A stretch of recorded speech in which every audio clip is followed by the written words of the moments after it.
नमस्कार, news ocean में मैं नंदिता गोस्वामी आपका हार्दिक स्वागत करती हूँ।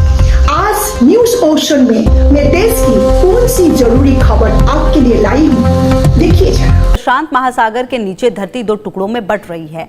कैस्केडिया सबडक्शन जोन में एक्सप्लोरर प्लेट टूट रही है। हमारी धरती की सतह कोई बड़ी चट्टान नहीं है, बल्कि कई बड़े बड़े टुकड़ों से बनी है, जिसे कहते हैं जो धरती जो धीरे धीरे घूमती रहती है। घूमते समय ये प्लेट्स कभी आपस में टकराती है, कभी दूर जाती है या कभी एक दूसरे के नीचे खिसक जाती है। वैज्ञानिकों ने पता लगाया कि प्रशांत महासागर के नीचे कनाडा के वैंकूवर द्वीप के पास एक टेक्टोनिक प्लेट दो टुकड़ों में टूट रही है। नई रिसर्च से पता चला है कि यह इलाका खत्म होने के करीब है, और कहीं ना कहीं अब जब ये रिसर्च से पता चला है तो सवाल कई सारे उठने लगे हैं कि आखिरकार ऐसा क्यों है, इसे आने वाले समय में कैसे रोका जा सकता है।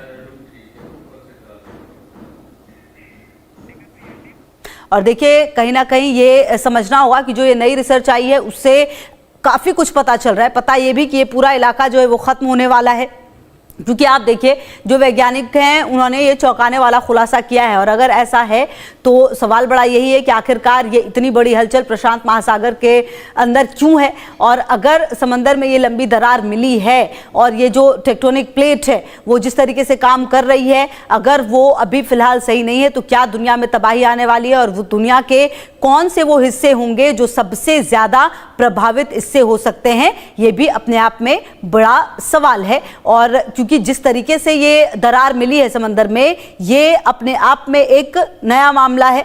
हालांकि अब देखना ये भी होगा कि क्या इस तरह के जो मामले हैं वो पहले भी सामने आए हैं, क्या इस तरह से जो मामले होते हैं क्या वो बिल्कुल नॉर्मल हैं। अगर ऐसा नहीं है तो फिर इससे बचने के लिए क्या किया जा सकता है, क्योंकि प्रशांत महासागर के नीचे हलचल काफ़ी बड़ी मिली है, समंदर में दरार मिली है, और ऐसे में जो ये टेक्टोनिक प्लेट है उसके हिलने की बात भी सामने आ रही है। और कहीं ना कहीं अब देखना यह है कि किस तरीके से इस पर जो आने वाले समय में वो रिसर्च होंगे। और बड़ी बात यह भी कि जिस तरह की हलचल मिली है उसका दुनिया के कौन से देशों में, कौन से हिस्सों में सबसे ज़्यादा जो प्रभाव है वो पड़ेगा। और विनीत गहलोत जी हमारे साथ भूवैज्ञानिक जुड़े हैं बातचीत करने के लिए, ज़्यादा जानकारी के लिए। विनीत जी, बहुत स्वागत है आपका इंडिया न्यूज़ पर। पहला सवाल तो ये कि ये जो वैज्ञानिकों ने ये जो चौंकाने वाला खुलासा किया है उसके क्या मायने हैं सर?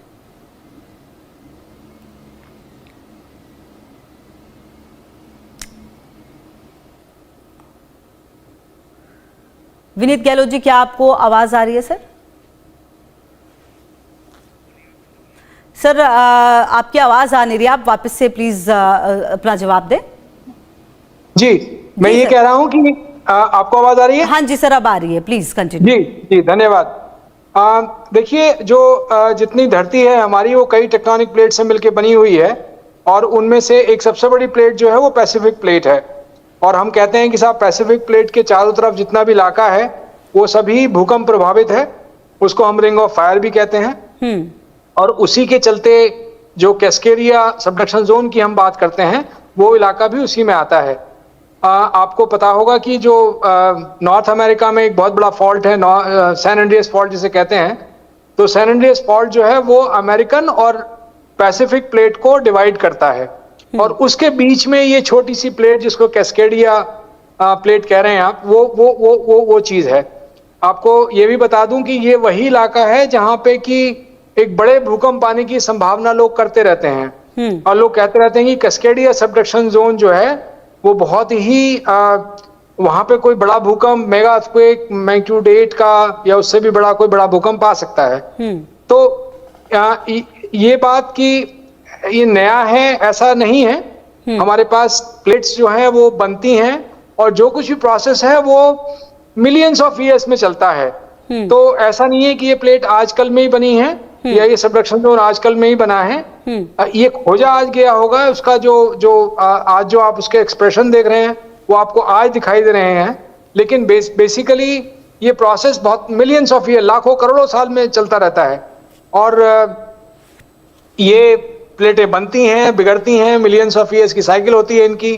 तो ये प्रोसेस तो चलता है, इसमें कोई उसकी बात नहीं है। लेकिन सबसे बड़ा जो लोगों को इसमें जो जिसके बारे में लोग चिंतित हैं कि क्या ये इलाका कोई बड़ा भूकंप ला सकता है या नहीं, और अगर आएगा तो वो कब आएगा, वो सबसे बड़ा चिंता का विषय है। ठीक है, अगर ऐसा होता है तो कौन सा हिस्सा सबसे ज्यादा प्रभावित होगा दुनिया का? ये कब आएगा तो ये कहना थोड़ा मुश्किल है, क्योंकि अभी भी हम इसकी जो भूकंप की भविष्यवाणी है वो नहीं कर पाते हैं। लेकिन ये हमें मालूम है कि कैस्केडिया में कई 100 सालों से बड़ा भूकंप नहीं आया है उस इलाके में, और क्योंकि जो एनर्जी है वो लगातार उसमें संचित हो रही है, तो इसका मतलब ये है कि भूकंप की प्रक्रिया वहां पे जो उसकी जो ऊर्जा संचित होने की प्रक्रिया है वो तो लगातार बनी हुई है। इसका मतलब भूकंप तो आएगा और बड़ा समुद्र के नीचे है, तो भूकंप आएगा और भूकंप की वजह से सुनामी भी होगी, और सुनामी होगी तो जैसे मैंने बताया कि जो ये पैसिफिक ओशन है, तो हमने देखा है कि कुछ जापान की सुनामी अमेरिका को प्रभावित करती हैं और अमेरिका की सुनामी जो है वो जापान को प्रभावित करती हैं।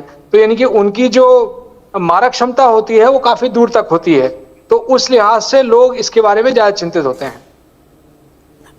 बिल्कुल। अच्छा विनीत जी, सर एक सवाल ये भी कि जब अगर मान लीजिए कि हम आज टेक्नोलॉजी में इतना आगे बढ़ चुके हैं, तो क्या ऐसा हो सकता है कि हम इस तरह की अगर कुछ चीज होती है तो उसके प्रभाव को कम से कम कर सके? ठीक है, हम किसी चीज को रोक नहीं सकते, लेकिन उसके प्रभाव को कम कर सकते, क्या ऐसा कुछ है हमारे पास? ये आपका बहुत ही बढ़िया सवाल है, और इसका जवाब शायद हमें मालूम भी है कि इसका जवाब क्या है। आज की तारीख में अगर आप जो हमारे विकासशील या अविकसित क्षेत्र या जो डेवलपिंग कंट्रीज हैं उनको देखो कि वहां पे अगर कोई छोटा भूकंप आता है, अफगानिस्तान को देख लीजिए, तो उस भूकंप में बड़े आराम से 100,000 लोग निपट जाते हैं। लेकिन अगर वैसा ही भूकंप अगर कोई जापान में आता है या अमेरिका में आता है तो मुश्किल से शायद कोई कैजुअलिटी नहीं होती है, और थोड़ा बहुत होता है तो थोड़ा बहुत इकोनॉमिक लॉस जरूर होता है। तो सवाल का जवाब यही है कि अगर आपकी इमारतें, अगर आपके स्ट्रक्चर्स जो हैं आपने वो सेफ्टी ले रखी हैं, आपने अपनी इमारतों को मजबूत बना रखा है, तो आपका चाहे भूकंप बड़ा हो तब भी आपका नुकसान नहीं होगा। लेकिन ये जो स्टडीज सामने आई हैं, इसको देखकर क्या लगता है कि कितना ज्यादा परेशान होने की जरूरत है, किस तरीके से इस पर वर्कआउट किया जा सकता है, और सबसे इंपॉर्टेंट ये कि अगर कुछ गलत होता है ये कितना नॉर्मल है? मतलब सर ये कितना नॉर्मल है, ये जो स्टडी की गई और जो रिजल्ट आए कितना नॉर्मल है? देखिए, हम लोग ये कहते हैं कि साहब अगर आप किसी जंगल से जा रहे हैं और आप कोई शेर वहां पे सो भी रहा होगा और आपको पता नहीं है कि शेर सो रहा है, शेर जरूर होगा वहां पे, तो आप चुपचाप निकल जाएंगे, आपको कोई वो नहीं है। लेकिन आपको पता लग जाए कि शेर आ गया है तब आपकी धड़कन ज्यादा बढ़ जाती है। तो जब हमें पता लग गया कि वहां पे कैस्केडिया सबडक्शन जोन है, जो कि हमें पता था, लेकिन अब हमें उसके बारे में जानना शुरू कर दिया हमने। तो जब तक कि कोई चीज पता ना हो तब तक हम लोग उसके बारे में अनभिज्ञ होकर उसके बारे में ज्यादा सोचते नहीं है, लेकिन जब पता लग जाता है तब उसके बारे में चिंता बढ़ जाती है। ये किस समय सर अबनॉर्मल, मतलब अगर जैसे जब स्टडी होती है और जब कुछ ऐसी चीज आए तब हमें और ज्यादा चिंता करने की जरूरत है? क्योंकि कुछ देशों ने तो सर टेक्नोलॉजी में बहुत ही जबरदस्त तरीके से अगर हम देखें तो काम किया है। अगर जापान की बात करें तो इतना ज्यादा प्रभावित था, लेकिन कैसे खुद को संभाला है उसने, ये काबिले तारीफ है सर। और भी एक दो देश हैं जिनका एग्जाम्पल दिया जा सकता है। बिल्कुल सही बात है कि जो कुछ देश हैं जो देखिए, एक सबसे बड़ा सवाल जो हम सब लोग आपस में करते रहते हैं, किसी देश की तरक्की खाली उसकी रेजिलियंस को नहीं बढ़ाती है, वहाँ का करप्शन जो है वो बहुत ज़्यादा मायने रखता है। कि हम लोग ये देखते हैं कि जो जितने भी देश हैं जिनकी आप बात करें, चाहे जापान हो, चाहे वो यूरोप के कुछ कंट्रीज हों या अमेरिका हो, तो जैसे जैसे करप्शन लेवल बढ़ता है तो आपके जो स्ट्रक्चर्स हैं उसकी वीकनेस बढ़ती जाती है। जितनी ज़्यादा गरीबी उतना ज़्यादा करप्शन, और उतना ही ज़्यादा आपकी जो इमारतें हैं वो कमज़ोर।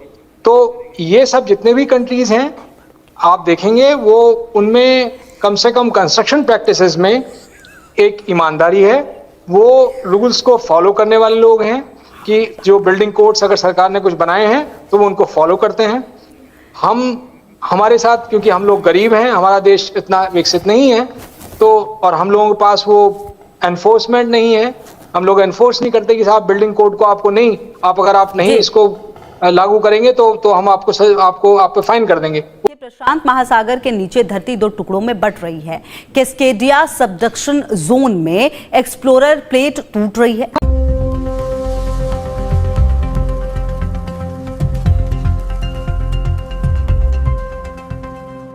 सिलसिला जारी रहेगा। आपसे फिर मिलेंगे बहुत सारी खबर के साथ, तब तक कुशल रहिए। जय भारत।